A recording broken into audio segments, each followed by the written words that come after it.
இப்போ நம்ம இந்த 400 கிலோவாட் டர்பைனை எப்படி ஸ்டார்ட் பண்ணுறதுன்னு பார்க்க போகிறோம். முதல்ல பாய்லரில் ப்ரெஷர் 7 kg இருக்குது. அதுக்கு முன்னாடி நம்ம சொல்லிட்டு வந்துடுறேன். என்ன சொல்ல வரேன், உங்களுக்கு என்ன சொல்ல வரேன்னா, இதுதான் டர்பைனு. இது வந்து பார்த்திங்கன்னா 2 வால்வு இருக்குது. ஒரு முதல் வால்வு வச்சு 2வது வால்வு வச்சுட்டு நான் பின்னாடி சொல்கிறேன். ஸ்டீம் இந்த வழியாக வந்துட்டு இதுக்குள்ளே இருக்கிற டர்பைனில் பேடை சுற்றி விட்டு இது வழியாக அவுட்புட்டில் மிஷினுக்கு போயிடும், ப்ராசஸ்க்கு போயிடும். இதுதான் ப்ராசஸ்ஸு. இந்த லைன் இங்கே மேலே இந்த ஒரு லைன் வருது பாருங்கள். இந்த லைன் வந்து பார்த்தீங்கன்னா இங்கே ஸ்டீம் அதிகமாக போச்சுன்னா பட்சத்தில் ரீயூஸ் மாதிரி ஸ்டீம் அதிகமாக போச்சுன்னா இந்த அவுட்புட்டில் வரக்கிற ப்ரெஷர் ஸ்டீம் வந்து திருப்பி சர்க்குலேஷனாக போய் இன்னும் கொஞ்சம் யூஸ் ஆகும், ஸ்டீம் வேஸ்ட் ஆகும், யூஸ் ஆகும். அது ஒரு ப்ராசஸ். இப்போ வந்து ஸ்டார்ட் பண்ண போகிறேன், பார்க்கலாம். முதல்ல டர்பைன் ஸ்டார்ட் பண்ணுறதுக்கு முன்னாடி நம்ம பாஸ்வேர்டு இருக்குது. பாஸ்வேர்டு நம்ம வந்து போடணும். பாஸ்வேர்டு வந்து இப்போ நான் போடுறேன். இப்போ நான் இது கொடுத்தேன்னா பாஸ்வேர்டு கேட்கும். பாஸ்வேர்டு என்னென்னு நீங்கள் பார்த்தீங்கன்னா கான்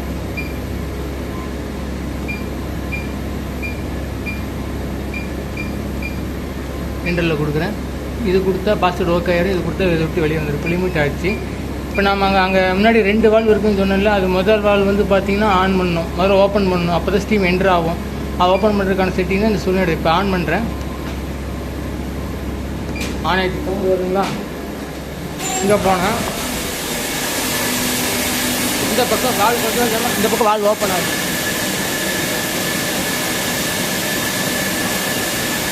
பார்த்தீங்கன்னா இப்போ இந்த வால்வு ஓப்பன் ஆகுதா? இப்போ இந்த வால்வு ஓப்பன் ஆகிடுச்சு. இந்த வால்வு க்ளோஸில் இருக்குது. சரிங்களா? இது முதல் வால்வு, இது 2வது வால்வு.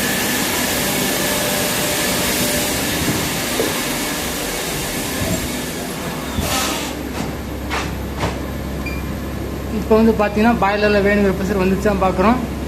அதுக்கு முன்னாடி நம்ம பாய்லர் இருக்கிற ப்ரெஷர் இந்த வழியாக வந்து வால்வு ஓப்பன் பண்ணால் இந்த டர்மினல் இருக்கிற பிளேடை சுற்றி விட்டு அவுட்புட்டில் போய் ப்ராசஸ்க்குள்ளே மிஷினில் யூஸ் ஆகிக்கும். அதனால இது பேக் ப்ரெஷர் டர்பைன். அதாவது இன்லெட்டில் வர்ற ப்ரெஷரு ஓப்பனை ஃப்ரீயாக விடாமல், அதாவது ஃப்ரீயாக விடாமல் அதை அடைச்சி வச்சு க்ளோஸ் பண்ணி நமக்கு யூஸ் பண்ணிக்கிறங்காட்டி, ஒரு ப்ரெஷரை மெயின்டைன் பண்ணுறங்காட்டி அது பேக் ப்ரெஷர் டர்பைன் வச்சுக்கலாம். இப்போ நான் வந்து வால்வு கொஞ்சம் ஓப்பன் பண்ண போகிறேன். எப்போவுமே நார்மல் டர்பைன் ஸ்டார்ட் பண்ணும்போது மேனுவலில் ஸ்டார்ட் பண்ணுறோம். ஏன்னா ஆட்டோவில் போட்டோம்னா அது வால்வு எடுத்தோன்னே 20, 30, 50, 100ன்னு போக ஆரம்பிச்சிருக்கோம். எதனால இப்போ நமக்கு செட் பண்ண ப்ரெஷரிங் வந்து பார்த்திங்கன்னா எவ்வளோ வச்சுருக்கோம்? 3.4. ஆனால் இப்போ இருக்கிறது வந்து பார்த்திங்கன்னா 2% தான். இப்போ நம்ம இன்கேஸ் பாட்டில் போட்டுட்டுனா அது வால்வு எடுத்தோன்னு 20, ஏன்னா ப்ரெஷரிங்க செட் பண்ண பாயிண்டை விட கம்மியாக இருக்கிறங்காட்டி வால்வை டக்குன்னு வேகமாக ரைஸ் பண்ணி 100க்கு போயிடும். எப்போவுமே டர்பைன் ஸ்டார்டிங்கில் இப்படி டப்புன்னு ஓப்பன் பண்ணால் உள்ளே கொஞ்சம் ப்ராப்ளம் வர்றதுக்கு வாய்ப்பு இருக்குங்கிறதுக்காக ஸ்டார்டிங்கில் மேனுவலில் கொஞ்சம் கொஞ்சமாக ஓப்பன் பண்ணி ஸ்டார்ட் பண்ண போகிறோம். இப்போ நான் 2வது வால்வு ஓப்பன் பண்ண போகிறேன். இப்போ அதுக்கான பார்க்குறேங்க பாருங்கள்.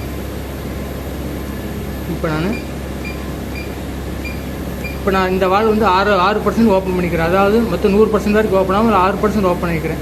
இப்போ என்னாகும், இந்த ஸ்டீம் இங்கே இருக்கிற ஸ்டீம் வந்து கொஞ்சமாக உள்ளே போய் இதுக்குள்ள பிளேடை சுத்த பார்க்கும். இப்போ ஆர்பிஎம் பார்த்திங்கன்னா அதே நேரத்து மாதிரி ஆர்பிஎம் 0வில் இருக்குது. பேக் ப்ரெஷர் 2.1 இருக்குது. இப்போ நான் வச்ச வால்வு 6% வந்து வச்ச வால்வு வந்து பார்த்திங்கன்னா இந்த வால்வு தான். இந்த வால்வுக்கு ஒரு 6% கொஞ்சம் லைட்டாக ஓப்பன் ஆகிருக்கும். மொத்தமாக ஒரு இன்ச்சு மூவ் ஆகுனா இல்லை ஒரு லைட்டாக ஒரு 5 ஆரம்பிக்கிட்டால் ஓப்பன் ஆகிருக்கும். இப்போ ஸ்டீமு இது ஆல்ரெடி இந்த வால்வு நான் துணியோட ஓப்பன் பண்ணுங்காட்டி ஓப்பன் ஆகிருக்கும். ஸ்டீம் இப்போ 6 வழி கொஞ்சம் உள்ள போய் இந்த பக்கம் சவுண்ட் வருது பாருங்கள். அப்போ ஸ்டீம் இந்த வழியாக போகுது, இந்த வழியாக பிளேடை சுற்றிட்டு இப்போ போகுது. இப்போ உள்ளே என்ன நடக்குதுன்னு பார்க்கலாம் வாங்க. கேட்டாவில் பார்க்கலாம். இப்போ வந்து பார்த்திங்கன்னா வால்வு 6% ஓப்பன் இருக்கும்போது RPM கொஞ்சம் 40 RPM சுற்றுது. இப்போ நம்ம ஐஜியோட ரேட்டட் RPM வந்து பார்த்திங்கன்னா 1460 RPM. நம்ம அது ரீச் ஆகிற வரைக்கும் நம்ம வால்வு கொஞ்சம் கொஞ்சமாக ஓப்பன் பண்ணுவோம். ஓப்பன் பண்ணிட்டு அது பார்க்கணும். அதே மாதிரி இந்த பேக் ப்ரெஷர் வந்து பார்த்திங்கன்னா ரொம்ப அதிகமாக போயிடக்கூடாது அப்படிங்கிறதுக்காக இங்கே வச்சுக்கிறோம் பாருங்கள் 5.5. இன்கேஸ் நீங்கள் நம்ம வால்வு திடீர்னு ஓப்பன் பண்ணி இந்த பேக் ப்ரெஷர், அதாவது அவங்க ஸ்டீம் எடுக்கிறங்கிற பட்சத்தில் டப்புன்னு ரைஸ் ஆகும். அப்படிங்கிற பட்சத்தில் நம்ம சேஃப்டிக்காக அந்த 5.5 kg அங்கே வச்சோம் பார்த்திங்கன்னா அது ரீச் ஆகிடுச்சுன்னா இந்த இன்னொரு வால்வு, அதாவது வெண்டுக்கு வர வால்வு ஓப்பன் பண்ணி அந்த பக்கம் ரிலீஸ் பண்ணிட்டுரும். இப்போ பாருங்கள் 660 பக்கம் வால்வு கொஞ்சம் ஏற்றுறேன். இப்போ வால்வு 8% வச்சுருக்கிறேன். கொஞ்சம் கொஞ்சமாக ஏறுது.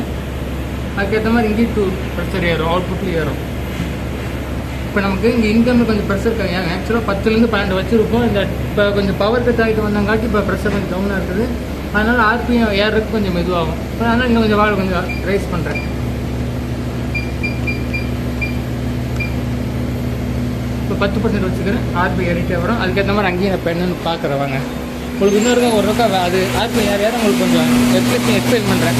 வாயிலேருந்து வரப்பட்டு இது வழியாக வந்து இந்த 2 வால்வை தாண்டி கொடுக்குற பேடை சுற்றி விட்டு அவுட் புட்டு ப்ராசஸ்க்குள்ளே போய் மிஷின் வால்வு போயிடும். ஐடியை காட்டுறேன் பாருங்கள். ஜென்ரேட்டரை காட்டுறேன். இண்டக்ஷன் ஜென்ரேட்டர், அதுதான் இண்டக்ஷன் ஜென்ரேட்டரு. 400 வாட்டு 505 35 வச்சு வரும்.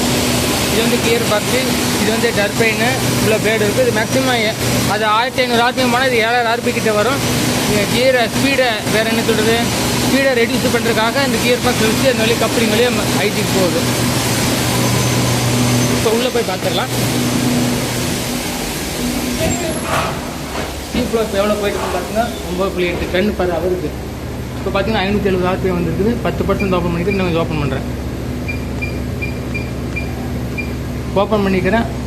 இங்கே இப்போ வந்து கொஞ்சம் 15 வச்சுக்கிறேன் பாருங்கள். அது இதே டைமு வைப்ரேஷன் ஏறிட்டு இருக்கோம், அது பார்த்துக்குங்க. இப்போ வைப்ரேஷன் என்ன சொல்கிறது, இப்போ ஐடியில் நமக்கு ஏதோ ப்ராப்ளம் ஏதோ வரப்போகுதுன்னா அது வந்து நம்ம வைப்ரேஷன் வச்சே கண்டுபிடிச்சிக்கலாம். நார்மலாக இப்போ நார்மலாக ஓடும்போது 4லேருந்து 5 தான் அந்த வேல்யூ வரும். இங்கே ரொம்ப அதிகமாக போயிடுச்சுன்னா ஜர்மன் சேஃப்டிக்காக அதை ஆஃப் பண்ணி விட்டுருணும். அதுக்காக பார்த்தீங்கன்னா இங்கே செட்டிங் இருக்கும். இங்கே வச்சுக்க பார்த்தீங்கன்னா வைப்ரேஷன் 15 mm/ஸ்கொயர் இதுக்கு மேலே போயிடுச்சுன்னா அது ட்ராப் பண்ணி டிப் பண்ணிவிட்டோம். இல்லைன்னா இந்த ப்ராப்ளம் இன்னும் கொஞ்சம் அதிகமாகிடும். இப்போ வந்து பார்த்தீங்கன்னா 15 ஓப்பன் பண்ணி கொஞ்சம் ஏற்றுவோம். நான் என்ன சொன்னேன், 1400 ஆர்பிஎம் வர வரைக்கும் நம்ம கொஞ்சம் மெதுவாக ஓப்பன் பண்ணுவோம். இப்போ வாயில் ப்ரெஷர் கம்மியாக இருக்கிறங்காட்டி தான் நம்ம மெதுவாக ஏறுது. இப்போ இது கூட இன்னொரு பம்பு, ஆயில் பம்பு இருக்குது. இன்கேஸ் நம்ம இப்போ டர்பைன் உள்ள கியர் பாக்ஸ் உள்ள ரொட்டேஷன் ஆகிறங்காட்டி ஒரு ஹீட்டு ஜென்ரேஷன் ஆகும். அந்த ஹீட்டை குறைக்கிறதுக்காக ஆயில் வேணும். அந்த ஆயில் அதுக்காக ஒரு பம்பு இருக்குது. ஆயில் எப்போவுமே 24 hours சர்க்கிள் பண்ணிகிட்டே இருக்கும். இதுதான் அந்த ஆயில் பம்பு. இதுதான் அந்த ஆயில் வந்து சர்க்குலேஷன் பண்ணிகிட்டே இருக்கும். இந்த ஆயில் கூலிங்கிறதுக்காக வாட்டர் வந்து பார்த்திங்கன்னா அந்த ஆயில் கூல் பண்ணுறதுக்கு ஒரு இருக்குது. இதுதான் கூலிங் டவரு.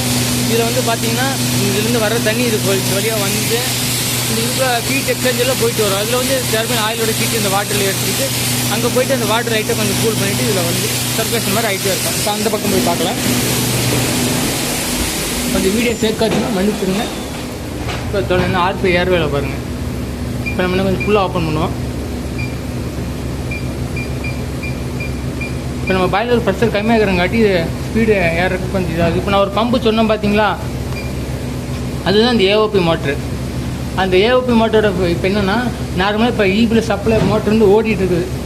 இப்போ இன்கேஸ் இப்போ அந்த ஆர்பி வந்து 1250 ரீச் ஆகிடுச்சுன்னா அது என்ன ஆகும்னா, நம்ம மோட்ரு வழியே ஓடாமல் அந்த கியர் பாக்ஸ் ஓடுற அந்த ரொட்டேஷனே வச்சு ஆயில் சர்க்குலேஷன் மாதிரி டிசைன் பண்ணிக்கிறாங்க. அதனால் 1250 ஆர்பிஎம் போச்சுன்னா இந்த ஏஓபி ஆட்டோமேட்டிக் ஆஃப் ஆயிரும்.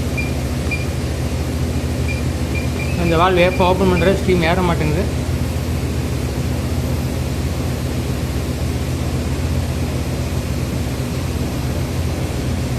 இது பாருங்கள், நம்ம செட்டிங் வச்சு 3.4 தான், இப்போ 3.8 இருக்குது. அது 5.5 மேலே போச்சுன்னா அங்கே இது பண்ணி விட்டுரும், சேஃப்டி எடுத்து விட்டுரும்.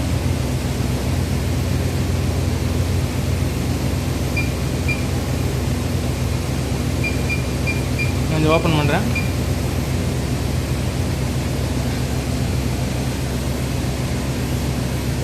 இதுதான் இந்த ஏசிபி. இப்போ நமக்கு இந்த என்ன சொல்கிறது, இப்போ 1150 போயிட்டு இருக்குதா, இது 1480 அந்த ஆர்பி கிட்ட வந்துச்சுன்னா ஆட்டோமேட்டிக்காக அது ஏசிபி இப்போ வந்து ஏசிபி ஆஃபில் இருக்குது. ஆன் பண்ணி விட்டு ஐடியிலேருந்து வர சப்ளை அவுட்புட்டாக கொடுக்கும். இப்போ நார்மலாக பார்த்தீங்கன்னா இதுதான் அவுட்புட் பவர், அதாவது ஜென்ரேட்டர்லேருந்து வர அவுட்புட் பவர்.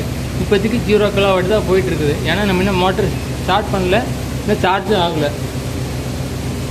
இப்போ அதுக்கு முன்னாடி இதுதான் சிஸ்டம் எல்லாமே ஆட்டோவில் தான் வச்சுருக்கோம். ஆட்டோன்னா இங்கே இருக்கிற பிஹெச் மூலமாக ரன் ஆகிக்கும்.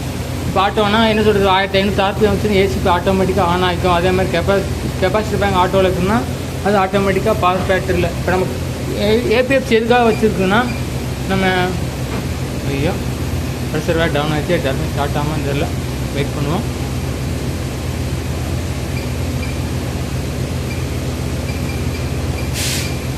இப்போ நான் கொஞ்சம் சேஃப்டி அடிக்கிறவங்களுக்காக கொஞ்சம் இதை குறைச்சிருக்கிறேன். உள்ள ஸ்டீம் எடுக்கலை, அதனால் நமக்கு இந்த ப்ரெஷர் வந்து ஏறுது.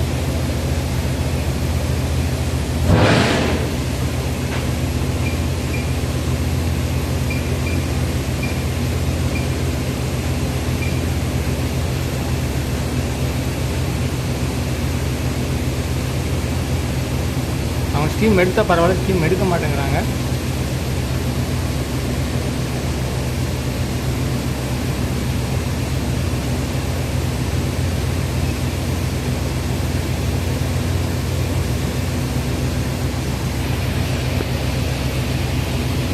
அதுபோல் நம்ம இது அப்படியே கொஞ்சம் ஓவர் வியூ மாதிரி பார்த்துடலாம். அதான் இப்போ நம்ம டர்பைனுக்கு வந்து பார்த்திங்கன்னா ரியாக்டிவ் பவர் நமக்கு தேவை. அது வந்து நம்ம ஈபிலேருந்து எடுத்துக்காமல் ஒரு கெப்பாசிட்டி பேங்க் வச்சு அது மூலமாக ரியாக்டிவ் பவர் நம்ம சப்ளை பண்ணிக்கிறோம். இப்போ வந்து பார்த்தீங்கன்னா 1850 போய் ஏறிக்கிறத பார்ப்போம். பாயில் ப்ரெஷர் ஏற இது கொஞ்சம் தகுந்து கொஞ்சம் அப்படியே ஏறும். இப்போ நம்ம இப்போ நான் ஏன் டர்பைனை இன்னும் கொஞ்சம் வால் ஓப்பன் பண்ணாமல் இருக்கிறேன்னா, இங்கே பார்த்தீங்கன்னா 4.6 வந்துருச்சு. 5 kg அதுக்கு மேலே போச்சுன்னா அது வந்து பார்த்திங்கன்னா சேஃப்டி ஓப்பன் பண்ணி சவுண்டு கேட்குறதுனால வந்து சேஃப்டி ஓப்பன்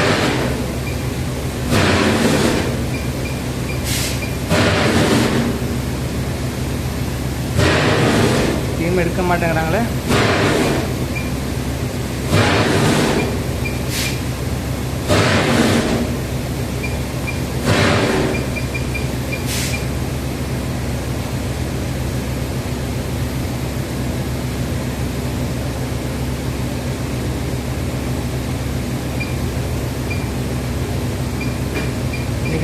பாருங்க 1850 வந்தோன்னா அது ஆட்டோமேட்டிக்காக ஏஓபி பம்பு ஆஃப் பண்ணி விட்டுருச்சு.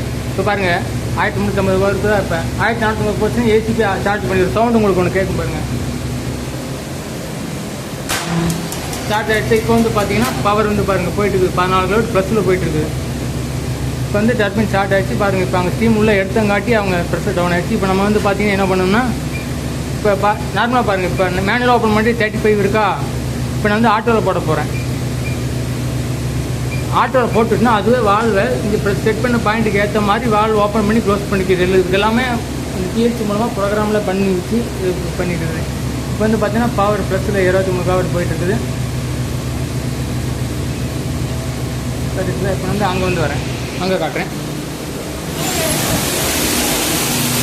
டர்பைன் ஸ்டார்ட் பண்ணும்போது இந்த வால்வ் கொஞ்சம் ஓப்பன் பண்ணி விட்டுருங்க ரெண்டுக்காக, அதை பார்த்துருவேன்.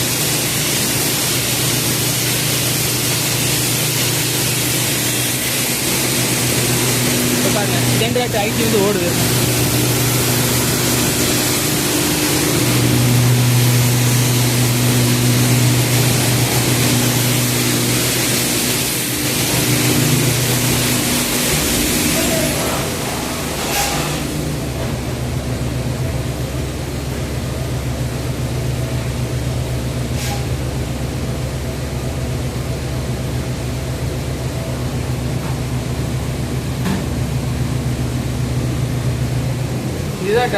இதுதான் டர்பைனோட லாக் புக்கு. நாங்கள் எதுக்காகனா டர்பைனோட டேட்டா எல்லாமே நாங்கள் எழுதி வைக்கிறதுக்காக வச்சுக்கிறோம். நான் டர்பைன் ஸ்டார்ட் பண்ண டைம் எழுதி வச்சிடுறேன்.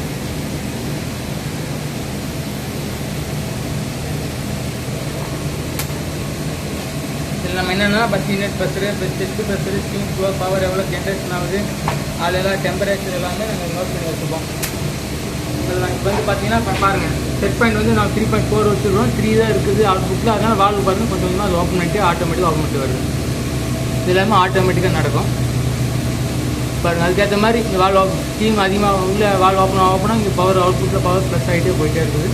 இது ஒன்று. சரி, அளவு தாங்க. புரிஞ்சிருந்தா என்ன சொல்கிறது ஏதோ பண்ணுங்கள். சரி, போதுங்க, நான் வீடியோவை கட் பண்ணிடுறேன். பாய்.